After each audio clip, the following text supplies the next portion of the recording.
Well, this is a great win for our team. Really proud of our players and our coaches. I think everybody really stepped up and, did a really, really good job today. I think the energy was good. Um, the offense made a lot of explosive plays out there. Defense really played well. And, it's just a great team win. I can't really explain it. I mean, this is an unusual circumstance for me to be in, to be watching from afar, to see our team play from afar, win the game. They were excited after the game. They were very happy, that um, they could go out there and do a great job in this game, playing at home. Last home game for a lot of the seniors.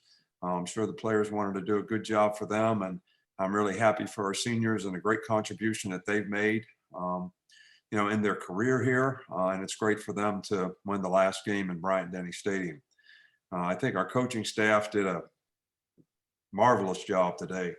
They played the situations. We had a good plan.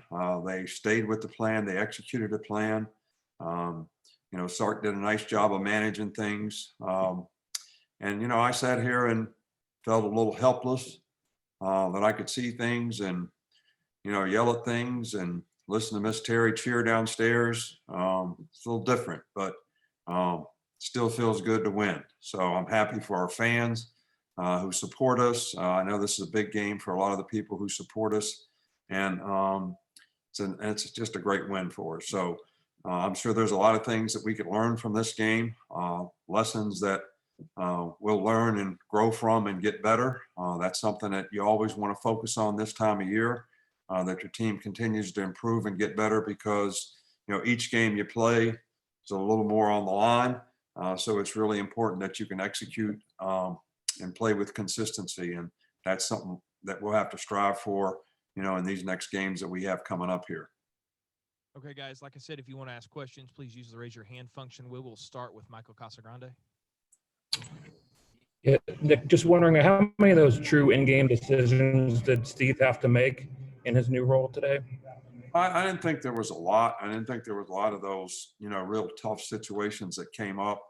A couple times that, we made it on third down that we might have gone for it on fourth down. And but those decisions really didn't really come up.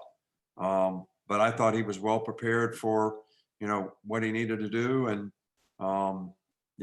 I think he did a really good job. Okay, we'll go to Brett Hudson with the Tuscaloosa News.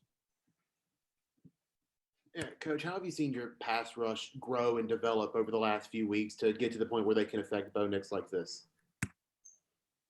Well, I think that our entire defense has kind of, improved and gelled, together as a unit. All 11 guys playing better. I think we play a little better in the back end and what we were playing in the beginning. I think we've got a little better pass rush. I think we're using more players, now, which I think, enhances everybody's opportunities to have a role and be able to go out there and contribute.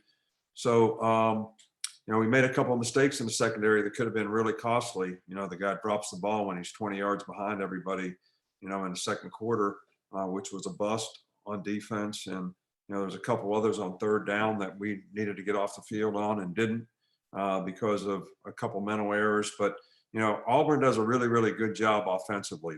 They use a lot of formations, a lot of motions. You really have to be on your toes in terms of how you adjust. And sometimes, for the most part, we did a really good job, but we made a couple errors that, helped them make some plays, especially on third down.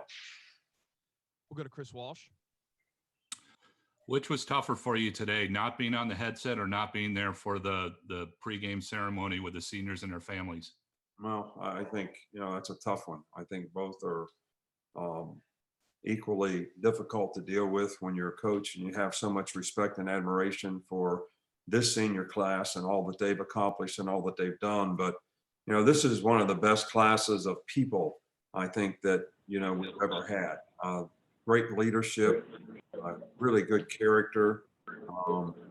They've inspired and impacted a lot of other guys on our team in a really positive way.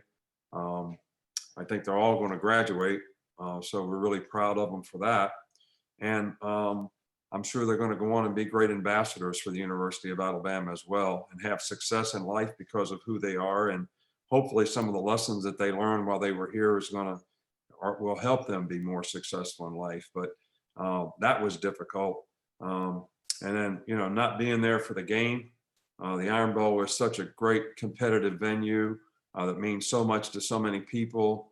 Man, it was really hard, especially the fact that I feel great. But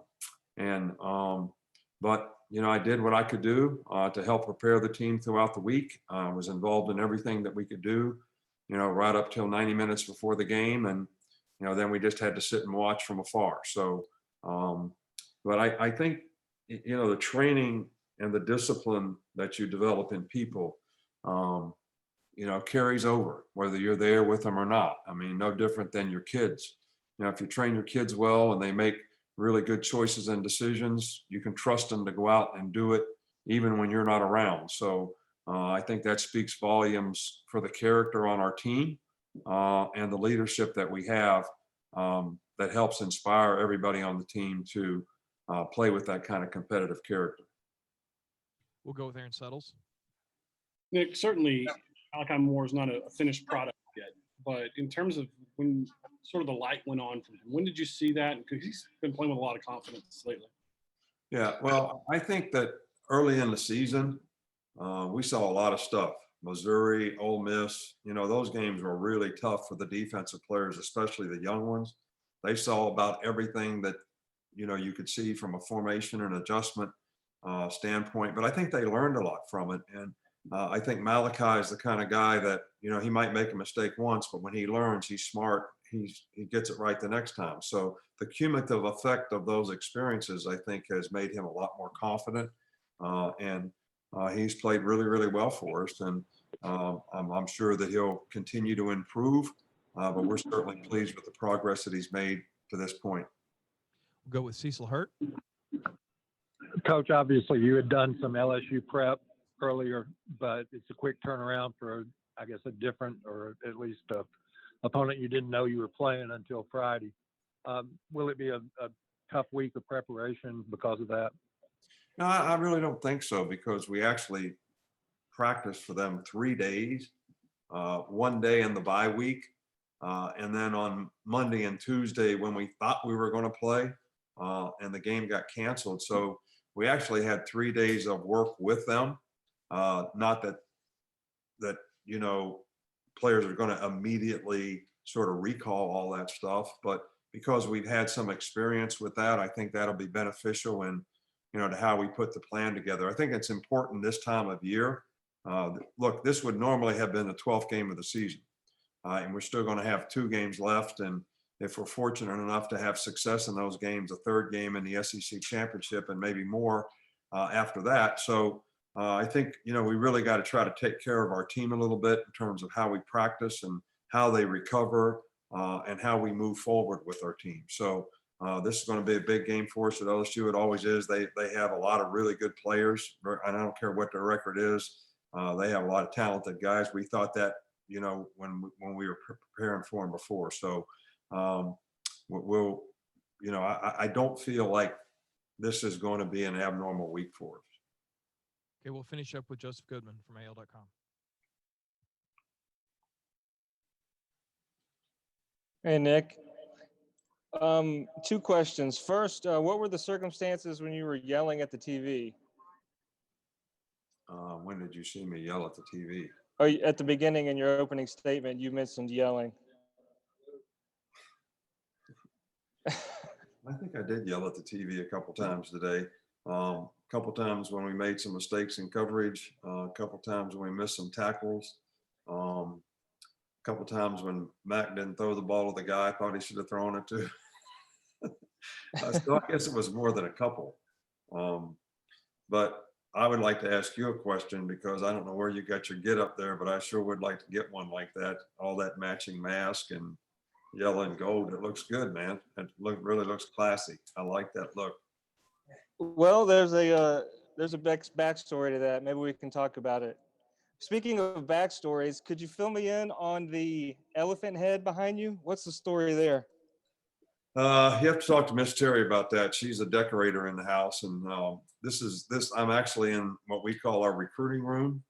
So this is the room that we actually added on to the house when we came here, so that when we had recruits and their parents, that we would have a room large enough that we could have 60, 70 people, and have breakfast and a little line dancing at night, little shoot pool, little play cards, develop relationships. So if you could see the whole room, there's quite a bit of Alabama paraphernalia around, and lots of pictures that represent a lot of positive things that have happened here, whether they're trips to the White House or receiving national championship trophies. And I guess that elephant's just a symbol of who we are at Alabama.